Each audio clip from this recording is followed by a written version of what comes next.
Hello guys, welcome back. This is Reaction Bros. Yeah.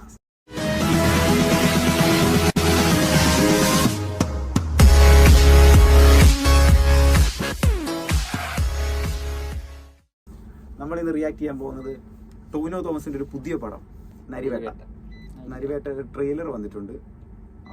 Suraj വെഞ്ഞാറും കൂടെ ഉണ്ട്. അപ്പോൾ നമുക്ക് ട്രെയിലറിലേക്ക് പോവാം. ഇന്ത്യ സിനിമ കമ്പനിയുടെ സുരാജ് വെഞ്ഞാറും കൂടെ ടോവിനോ തോമസ് നരിവേട്ട.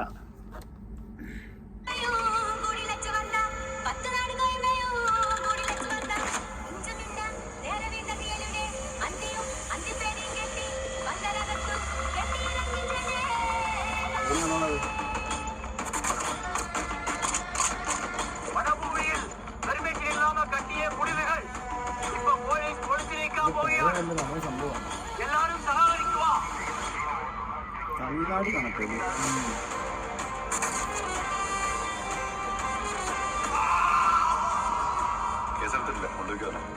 അവര് നിന്നെ എന്തെങ്കിലും ചെയ്തരോ?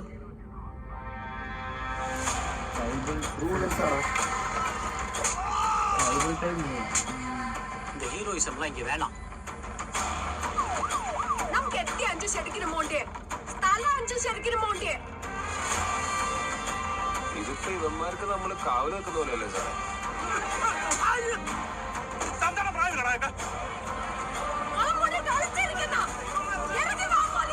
இதுபோல well organised protest tribal leaders மட்டும் நினைச்சு நடக்காது.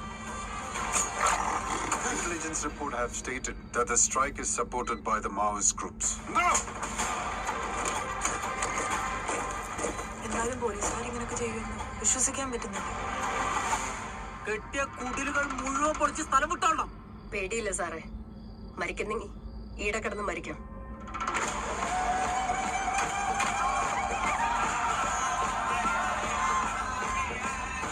ബാലിസ്റ്റിക് റിപ്പോർട്ട് കിട്ടി.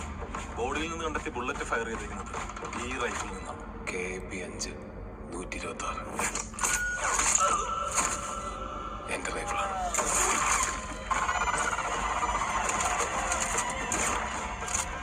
എനിക്ക് വിശ്വാസം ഉണ്ടെങ്കിലും ഇല്ലെങ്കിലും ഒന്ന് പ്രാർത്ഥിച്ചേക്കും. ഒരിക്കലും ഇതെടുത്ത് ഉപയോഗിക്കാൻ ഇടവരുത്തരുത്.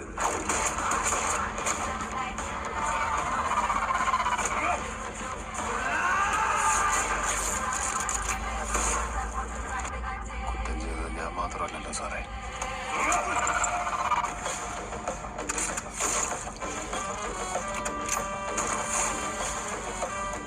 போராட்டக்காரர்களை காலுக்கு கீழே தான் சுடணும்னு ஆர்டர்.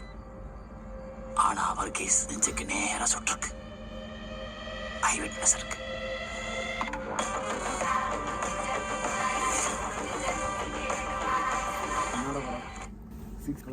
പുള്ളി വില്ലനാണോ ഇതിനകത്ത് ടോവിനോ? അറിയത്തില്ല, അല്ലേ? അല്ല ശരിയാണ്. അവന്റെ നമുക്കൊന്നും പിടി കിട്ടുന്നില്ല പുള്ളിക്കാരൻ അഭിനയത്തില്. ഒരു ട്രൈബൽ കണക്ട് ആയിട്ടുള്ള സിനിമയാണ് ടോവിനോ. ടോവിനോയുടെ കാര്യം ടോവിനോ വേണേ അങ്ങനെ റോൾ എടുത്തു. ടോവിനോ വേണേ വലിയ വേഷം എടുക്കും. അതുകൊണ്ട് പറയാൻ പറ്റില്ല. ഞാൻ വെച്ചാൽ കുഴപ്പം അവന്റെ ഒരു എക്സ്പ്രഷനൊക്കെ വെച്ച് കണ്ടിട്ടൊരു സുരാജ് നല്ലോണം ചെയ്തിട്ടുണ്ട്. നല്ല വേഷം. സുരാജ് വെഞ്ഞാറും കൂടെ ഉള്ള നല്ല രസമുണ്ട് ട്രെയിലറാണല്ലേ. ട്രൂ ഇവന്റ് ആയതുകൊണ്ട് ചിലപ്പോൾ പടം കയറി കൊടുത്തു. കാരണം ഈ ട്രൂ ഇവന്റ്സ് ഓൾറെഡി കഥ ആയിക്കഴിഞ്ഞു. ഇനി അതിനെ നല്ല രീതിയിൽ അവതരിപ്പിക്കുന്ന രീതി എങ്ങനെ ഉണ്ടാകും? പഴയ ഇതിനു മുമ്പ് ഒരു പോലീസുകാരും ട്രൈബൽസ് തമ്മിൽ യുദ്ധം നടന്നിട്ടുണ്ട്. യുദ്ധം അല്ല മീൻസ് ഒരു പോരാട്ടം. ആ ടൈമിൽ ട്രൈബൽസിൽ ഒരുപാട് പേര് മരിക്കുകയും അപ്പൊ അതിനെ കണക്ട് ചെയ്തും അതിലെ കുറച്ച് ലിങ്ക്സ് ഉണ്ടെന്ന് തോന്നുന്നു. ഇതെല്ലാം വിഷ്വൽ ട്രീറ്റ് ആയിട്ട് നമുക്ക് മുമ്പിൽ നരിവേട്ട. അതുപോലെ തന്നെ ഇപ്പം ടോവിനോ തോമസിന് JC ഡാനിയൽ അവാർഡൊക്കെ കിട്ടിയിട്ടിരിക്കുകയാണ്. അപ്പൊ അതുപോലെ തന്നെ പക്ക അഭിനയമാണ്. ഇപ്പം ഇതിൽ തന്നെ നല്ലൊരു ഇതാണ് കാണിച്ചു വെച്ചിരിക്കുന്നതല്ല കാണിച്ചു വെച്ചിരിക്കുന്നത് നല്ലതാണ്.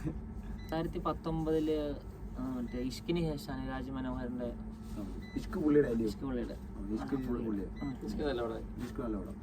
അതിനുശേഷം വരുന്ന ഒരു സിനിമയാന്ന് തോന്നുന്നു പുള്ളിയുടെ. ഇതിനകത്തൊരു ആവറേജ് ഹിറ്റ് എന്തായാലും ഉറപ്പിക്കാം. എടുത്ത് നല്ലോണം വെച്ചിട്ടുണ്ട്. എഡിറ്റിംഗ് അല്ല ഈ തുടരും നമ്മൾ അങ്ങനെ വിചാരിച്ചേ വലിയ ഹിറ്റ് ആവത്തില്ല, ഒരു നോർമൽ. പക്ഷെ ആ പടത്തിൽ കൊടുത്തു നല്ല ഭയങ്കര റിവ്യൂ എന്ന് പറയുന്നത് കിട്ടും. നല്ല പടമാണെന്ന് ഭയങ്കര നല്ല റിവ്യൂ പറയുന്നുണ്ട് ആൾക്കാർ. അതുപോലെ ചിലപ്പോൾ ഈ സൈലന്റ് ആയിട്ട് ചിലപ്പോൾ വന്ന് ചിലപ്പോൾ ഹിറ്റ് അടിക്കും. അങ്ങനെ കൊണ്ട് പറയാൻ പറ്റില്ല. ടോവിനോ തോമസിന്റെ ഇപ്പം സ്റ്റോറി സെലക്ഷൻ ആയാലും പോലും പക്ക വെറൈറ്റീസ് ആണ്. പക്ഷേ കാസ്റ്റിംഗ് കാര്യങ്ങളൊക്കെ പക്ക അവന് എടുത്ത് വെക്കാൻ പറ്റുന്ന മേലുള്ള റോളുകളാണ് പുള്ളിക്കാരി ഇപ്പോൾ ചെയ്തു വെച്ചിരിക്കുന്നത്. ഇപ്പോൾ എടുത്തു വെച്ചാൽ ഇപ്പോൾ 2018 ശേഷം അല്ലെങ്കിൽ ആ ടൈം ഈ കൊറോണയ്ക്ക് ശേഷം വരുന്ന എല്ലാ മൂവീസും സ്വർണം പോലെ എൻ്റെ അറിവിൽ ആവറേജ് ആയിട്ടില്ല. ആവറേജ് ആയതുണ്ട്, പക്ഷെ അത് കഥയുടെ എന്തെങ്കിലും ഇതുകൊണ്ടായിരിക്കും, അല്ലെങ്കിൽ കൊറോണ ടൈമും അല്ലെങ്കിൽ OTT വന്നുകൊണ്ടായിരിക്കും. പക്ഷെ സ്റ്റോറി സെലക്ഷനൊക്കെ പക്കയാണ്, അതുപോലെ ചെയ്ത് വെച്ചിരുന്നു. നായിക മാത്രമേ ചെയ്യൂ അങ്ങനെയൊന്നുമില്ല. അതാ പുള്ളിക്ക് വില്ലൻ ചെയ്യാം, സൈഡ് റോൾ ചെയ്യാം. ഒരു നല്ല നടന്റെ ഒരു ക്വാളിറ്റി അതാ ക്വാളിറ്റി. കഷ്ടപ്പെട്ട് കയറി ഗായ്സ്. അപ്പം ഇത്രയേ ഉള്ളൂ ഇന്നത്തെ വീഡിയോ. അപ്പോൾ ഗായ്സ് ഇന്നത്തെ വീഡിയോ ഇത്രയേ ഉള്ളൂ. അപ്പം ലൈക്ക് ചെയ്യുക, ഷെയർ ചെയ്യുക, സബ്സ്ക്രൈബ് ചെയ്യുക. അടുത്തടുത്ത പുതിയ ട്രെയിലറിൻ്റെ റിയാക്ഷനായി ഞങ്ങൾ വരുന്നതായിരിക്കും. ഉടനെ വരുന്നതായിരിക്കും. Bye bye. Bye bye.